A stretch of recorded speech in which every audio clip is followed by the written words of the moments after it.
What happens to a woman's body and brain? When she masturbates every day, it's not what you think. Shocking fact before we begin. Did you know that during a female orgasm, over 30 different regions of the brain light up simultaneously, far more than in men? This isn't just about fleeting pleasure, it's a full-blown neurological fireworks show that rivals some of the brain's most complex cognitive activities. We're talking about parts of the brain responsible for emotion, memory, decision-making, reward, and even pain relief all firing at once. If that doesn't make you rethink what we think we know about female sexuality, nothing will. Before we dive in, like, share, and subscribe if you believe sexual health should no longer be a whispered topic. And let us know in the comments, is society truly ready to have an open, mature, and science-based conversation about female masturbation? Or are we still stuck in outdated taboos? Your voice could inspire someone to stop feeling ashamed and start feeling empowered. What if I told you that almost everything you thought you knew about female masturbation was either incomplete, misleading, or completely wrong? For decades, the conversation around masturbation has been loud, but one-sided, framed almost entirely around the male experience. Movies joke about it, schools ignore it, and social media shies away from it. But when it comes to women, the conversation often never even starts. It's as if female pleasure is a secret too scandalous to say out loud. But here's the raw, unfiltered truth. Women masturbate, and not only is it normal, it's deeply healthy. Scientifically, psychologically, emotionally, spiritually. Clinical sexologists and neurologists now agree. Female masturbation plays a vital role in reducing stress, improving sleep, increasing self-awareness, balancing hormones, and even boosting immune function. Yet due to centuries of cultural suppression, from religious dogma to modern media, it's still buried under layers of silence, guilt, and stigma. Let's take a real-life example. A 32-year-old woman named Lena confessed in a women's health podcast that she didn't start exploring her own body until her late 20s. Why? She was taught that touching herself was dirty. The result? Years of dissociation, difficulty achieving orgasm with partners, and low sexual confidence. Only after therapy and education did she reclaim that part of her identity, and she called it liberating beyond words. Why are stories like Lena's still so common? Because when society avoids the topic, misinformation rushes in to fill the silence. And this silence has real, measurable consequences. Women feeling disconnected from their own bodies. Lower sexual agency and self-esteem. Rising anxiety and even depressive symptoms stemming from repressed desire. And tragically, women accepting painful or unfulfilling sex as normal because no one ever told them they could expect better. But knowledge changes everything. In today's video, we're going far beyond the surface to explore what exactly happens in a woman's brain and body during solo sexual activity, how this experience differs biologically and emotionally from the male orgasm, why this natural, beautiful act has been taboo for so long, and why it's finally time to change that. Plus, how embracing female masturbation can lead to stronger relationships, better communication, and more fulfilling intimacy. So if you're tired of the shame, curious about the science, or just ready for an honest conversation, you're in the right place. Don't forget to hit like, share with a friend who needs to hear this, and subscribe for more powerful, science-backed content on mental and sexual health. Let's break the silence together. Part 1. What happens to a woman's brain? When she masturbates, 2:30 to 8. Did you know your brain doesn't just respond to orgasm, it transforms? And for women, this transformation is nothing short of extraordinary. It's not just a surge of pleasure, it's a complex, multi-layered symphony of neural activity that few people understand, even today. Let's start with the science. A groundbreaking study by Dr. Barry Komisarek and his team at Rutgers University used functional MRI scans, fMRI, to observe what happens in the brain during female orgasm. The findings? Mind-blowing. Up to 30 distinct brain regions light up, far more than what we see in the male brain during climax. These regions are responsible for emotion, memory, sensory perception, motor control, empathy, and even self-awareness. It's not a single sensation. It's a full-bodied, full-brain experience. The brain on orgasm. Let's break down just a few of the areas involved. The insula, linked to body awareness and sensory integration. When this part of the brain is active, women become hyper-aware of physical sensations. Every touch, breath, and movement becomes amplified. The amygdala, the center for emotional processing. Its activation helps explain why some women cry during or after orgasm, not out of sadness, but because the brain is overwhelmed with emotional intensity. The prefrontal cortex. This area controls decision-making, self-criticism, and logical reasoning. Here's the fascinating part. It temporarily shuts down during orgasm. That's right, the very part of your brain that's constantly analyzing, worrying, and holding you back from vulnerability literally goes offline. That's why so many women report feeling mentally free, weightless, or outside of themselves during climax. Personal insight from the field. As a certified sexual health educator, I've worked with women from all walks of life, college students, mothers, even older women in their 60s and 70s, who all describe masturbation not just as physical release, but as mental therapy. One client, a 39-year-old woman with chronic anxiety, once told me, "Orgasm is the only time my brain goes quiet." She had been battling racing thoughts for years, and no mindfulness technique gave her as much relief as intentional, private intimacy with herself. Many therapists and neuroscientists now view female orgasm as a natural reset button for the nervous system, especially for women with high stress levels, trauma histories, or perfectionistic tendencies. Men versus women, a neurological showdown. Here's where things get really interesting. Both men and women experience orgasm, but the neurological landscapes are strikingly different. In men, fMRI scans show more focused activity in the brain, typically around areas involved with physical pleasure and ejaculation. It's intense, yes, but localized. In women, the experience is distributed across a much wider network of brain regions. This might help explain why many women describe orgasm as wave-like, cosmic, or even spiritual. It's not just a body thing, it's a whole-person event. Some scientists now believe that this widespread neural activity may have evolutionary advantages. By engaging emotion, memory, and empathy networks, orgasm may enhance bonding, attachment, and emotional resilience, helping women connect more deeply with both themselves and their partners. Real-life context. Think about how society conditions women to be hyper-aware of how they look, sound, or perform during intimacy. That constant mental chatter doesn't disappear easily, but when a woman reaches orgasm, especially through self-exploration, that critical voice gets turned off. For a few precious seconds or minutes, she experiences herself without judgment. And for many, that's not just pleasure, it's liberation. Even more, studies show that regular masturbation and orgasm in women may increase gray matter in certain areas of the brain linked to emotional regulation and stress resilience. It's not an exaggeration to say that female pleasure builds a healthier brain. Whether it's a way to reconnect with one's body after trauma, manage anxiety, explore one's sexual identity, or simply feel good, female masturbation is far more than a guilty pleasure. It's brain therapy, emotional self-care, and physical empowerment rolled into one. If that surprised you, smash that like button and share this with someone who needs to hear the real science behind women's pleasure.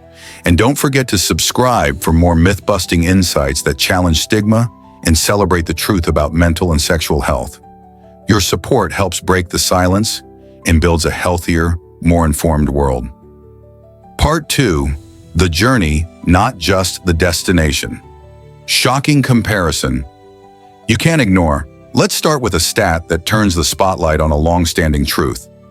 A landmark study published in the Journal of Sexual Medicine found that only 18% of women consistently orgasm through penetration alone, compared to a staggering 95% of men. That's not a small gap. That's a Grand Canyon-sized divide.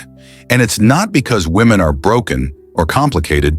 It's because the female arousal journey simply doesn't follow the same roadmap as the males. Yet for decades, society has promoted a one-size-fits-all narrative that centers male pleasure. The result? Millions of women are left feeling confused, ashamed, or inadequate when their bodies don't respond the way mainstream media suggests they should. But here's the truth. Pleasure for women is rarely linear, rarely instant, and that's exactly what makes it so powerful. Slow pleasure is real pleasure, and it's a different kind of power. For many women, masturbation is not just about climax, it's about connection. It's a space where performance expectations disappear, where silence becomes sacred, and where arousal is allowed to unfold naturally without force or pressure. Neurologically and hormonally, women's bodies respond differently than men's. Arousal builds slower, often in waves or cycles. The process is often described as emotional, sensual, and exploratory. A gentle unfolding rather than a sprint to orgasm. As sex therapist Emily Nagoski notes in her book, Come As You Are, women's desire is more like a responsive engine. It needs context, safety, and self-connection to rev. Think of it this way. While men's pleasure may be like flipping a light switch, women's pleasure is like dimming the lights, lighting candles, and letting the room fill with warmth. And in that slower tempo lies a kind of intimacy that's deeper, more profound. Many women describe solo pleasure as a meditation, a spiritual grounding, a chance to feel, rather than just function. Expert insight, the role of mindfulness, according to Dr. Lori Brotto, a clinical psychologist and leading researcher in sexual health, mindfulness is one of the most powerful tools for enhancing female pleasure. In fact, her studies show that women who practice mindfulness during masturbation report increased sensitivity to touch, greater emotional satisfaction, higher rates of orgasm. Why? Because being present helps interrupt mental distractions, like body image concerns, performance anxiety, or intrusive thoughts that often get in the way of arousal. When a woman can tune into her breath, her body, and her sensations without judgment, she stops trying to feel something and starts actually feeling it. Emotional and mental benefits. Far beyond the bedroom. Masturbation doesn't just feel good, it does good. Especially when practiced mindfully, it becomes a form of emotional regulation. Modern research connects regular solo pleasure to lower cortisol levels, the body's primary stress hormone, better sleep quality due to post-orgasmic release of melatonin and oxytocin, enhanced self-awareness and self-compassion, especially for women healing from past trauma or negative sexual experiences, a greater sense of control and autonomy over one's body, crucial for anyone struggling with anxiety or emotional dysregulation. Real-life example, a shift from shame to power. Let's talk about Lisa, 27, a marketing professional who grew up in a conservative household where female sexuality was never openly discussed. I used to think something was wrong with me because sex didn't feel the way I imagined, she confides. It was always rushed, mechanical, and frankly, disappointing. I'd fake orgasms just to get it over with. Everything changed when she began exploring solo, slowly and without judgment. I started taking my time, lighting candles, putting on music. I stopped focusing on orgasm and just started noticing what felt good. It was the first time I really listened to my body, and I cried the first time I orgasmed without guilt. Now Lisa says she approaches partnered sex with confidence and clarity. She no longer relies on her partner to figure her out because she already knows what she needs. Deeper analysis. Why this conversation matters. Here's the deeper issue. Too many women learn about sex from sources that center performance, speed, and male pleasure. As a result, they internalize the idea that they're too slow, too complex, or too much. But when a woman embraces solo pleasure, especially the slower, mindful kind, she rewrites the narrative. She learns to trust her body, release performance anxiety, claim pleasure as a birthright, not a reward. It becomes less about reaching a goal and more about cultivating a relationship with herself. Tell us your story. What has your journey with self-pleasure been like? Do you relate to the idea of slow, mindful arousal? Drop your thoughts in the comments below. And if you know someone who still thinks masturbation is just a guy thing, send this their way. Share, like, subscribe. Let's end the shame and start the conversation. More real talk is coming in part 3. Don't miss it. Part 3. Female masturbation as self-empowerment. More than just physical, it's revolutionary. Here's a powerful truth that too few women hear. Over 60% of women in a 2020 survey conducted by the Kinsey Institute reported that masturbation helped them understand their own sexual needs and preferences more clearly than any partner ever had. Let that sink in. This isn't just about physical pleasure. It's about self-discovery, self-respect, and self-command. For many women, solo pleasure becomes the very first space where they begin to listen to their own body instead of responding to someone else's expectations. And in a world where female sexuality is often dictated, judged, or even silenced, that act of listening to oneself is nothing short of radical. Reclaiming agency, body by choice, not by default. Let's talk about agency, your ability to make decisions about your own body. From a young age, many women are taught, explicitly or subtly, that their bodies exist for others, to be beautiful, desirable, pure, or modest. But rarely are they taught that their bodies belong first and foremost to themselves. This can lead to shame about genitals, uncertainty around pleasure, struggles with asserting boundaries in sexual relationships. That's why solo exploration, done on one's own terms in one's own time, with one's own touch, can be a profound act of healing. It allows women to reclaim bodily autonomy, reframe consent as not just a relationship tool, but a personal right. Understand that pleasure is not something to be earned. It's something to be claimed. Insight from psychology. Confidence begins within. Dr. Emily Nagoski, author of the groundbreaking book Come As You Are, argues that sexual self-knowledge is not optional. It's foundational. In her research, she found that women who engage in solo sexual exploration often exhibit greater confidence in communicating desires to partners, more consistent sexual satisfaction in relationships, lower levels of sexual anxiety and guilt. Why? Because once you understand your own body, what you like, what feels good, what turns you on, you stop relying on someone else to figure it out. You bring that knowledge to your relationship, and that changes everything. As Nagoski puts it, pleasure is not the reward. Pleasure is the fuel. Real-life scenario, from disconnection to empowerment, meet Tamara, 35, a school teacher from Toronto. For most of her adult life, sex felt like a mystery. I'd been in 3 long-term relationships, and I never once orgasmed with a partner, she says. I thought something was broken in me. It wasn't until she started engaging in mindful masturbation, taking her time, trying new things, keeping a private journal, that she had her first orgasm. I cried, she shares, not because it felt good, but because it felt like I had taken something back, my power, my voice, my body.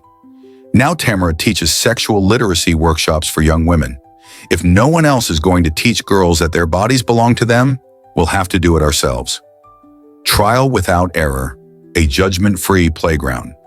One of the most freeing aspects of solo pleasure is the lack of pressure. There's no need to perform, no fear of being too slow or too weird. Instead, the experience becomes a space for curiosity over performance, exploration over outcome, comfort over comparison. Whether you're experimenting with different types of touch, discovering new erogenous zones, or learning how your mood and cycle influence desire, the goal is not perfection, it's permission. This is especially powerful for women who've struggled with performance anxiety, mismatched libido in relationships, body image issues, past sexual trauma. Because when the lights are low and it's just you and your body, you're in control, and that control is healing. Practical empowerment. Keep a pleasure journal. Here's a tool that many sex coaches and therapists now recommend, a pleasure journal. It's simple. After solo sessions, jot down things like, what touched you emotionally? What kind of touch felt best? What mood were you in? Were there any fantasies or memories that surfaced? Over time, you may notice patterns. Perhaps you're more sensitive during certain times in your cycle. Maybe you crave connection some days and solitude on others.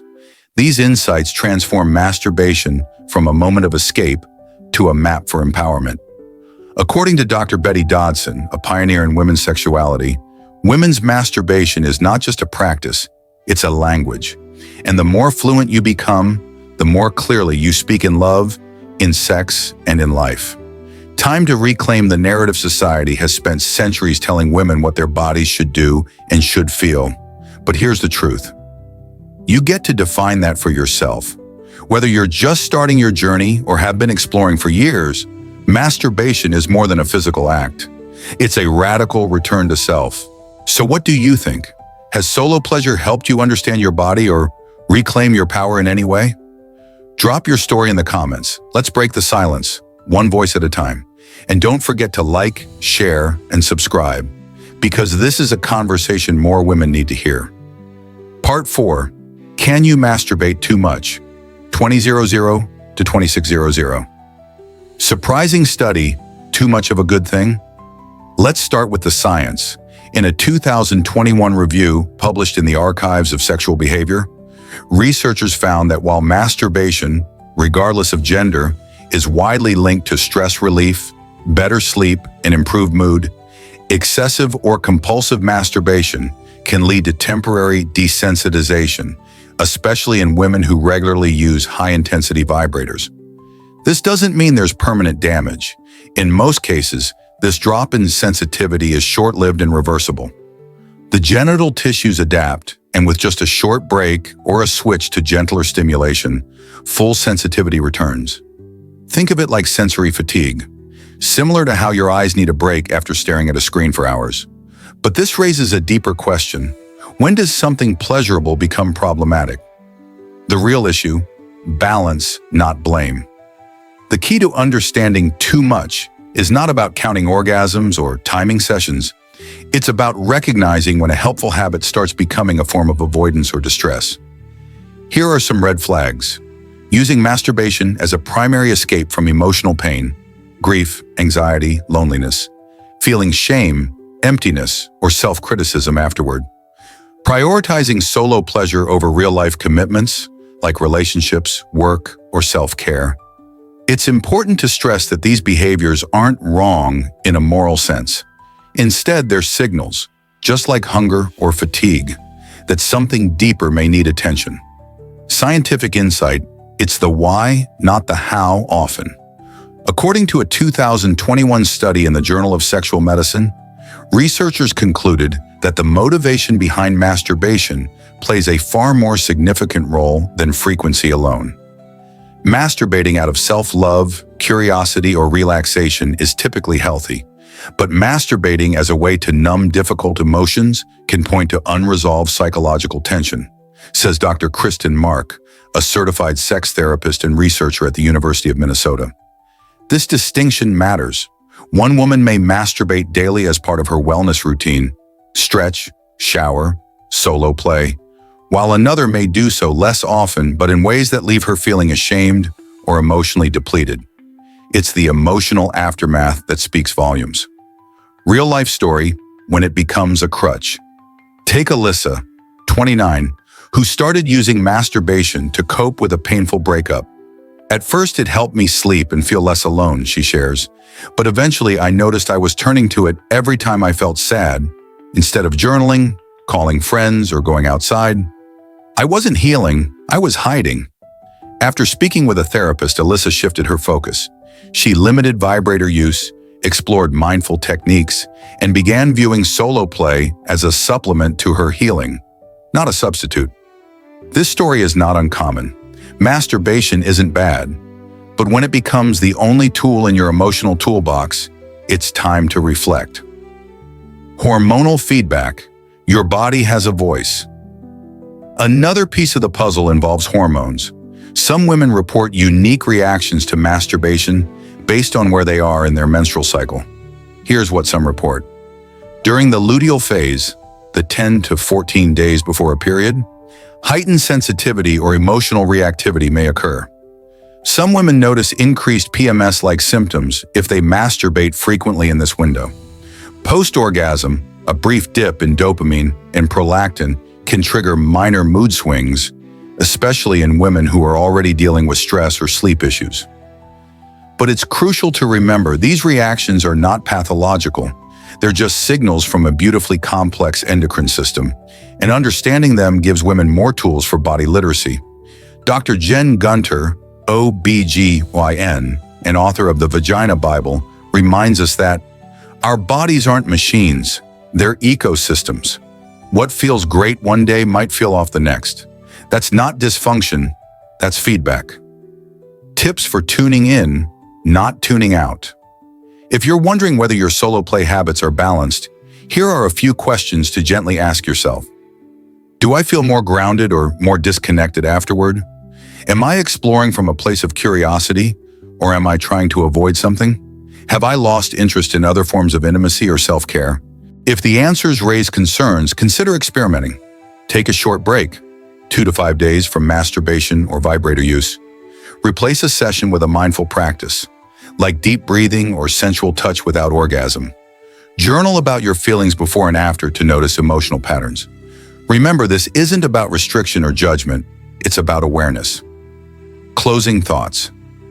Awareness is empowerment. The question isn't, is it bad to masturbate a lot? The real question is it still serving me? For most women, masturbation is a source of pleasure, empowerment, and self-connection.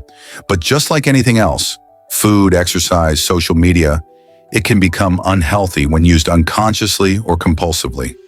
Give yourself permission to pause, reflect, and recalibrate. You deserve a relationship with your body that is not only pleasurable, but conscious and kind. Was this breakdown helpful? If so, show some love. Hit that like button. Share with someone who needs this clarity, and subscribe to stay informed and empowered. And tell us in the comments, have you ever experienced a time when solo pleasure felt out of balance? How did you reset? Your story might help someone else find their way back to themselves. Conclusion. So, what really happens? 26 to 30. Let's recap what we've learned, but go deeper. This time, female masturbation activates over 30 regions of the brain, including those responsible for pain relief, emotional regulation, memory, and even creative thinking. It's not just physical, it's neurological.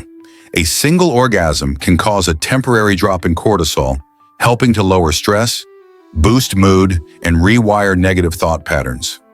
That's not just self-care, it's brain care. Solo pleasure is about more than orgasm. It's a journey inward, one that celebrates curiosity over performance, exploration over perfection. And unlike partnered sex, there's no pressure to please anyone. You're in full control. That control itself is transformational. Masturbation isn't just about pleasure, it's a powerful psychological and emotional tool.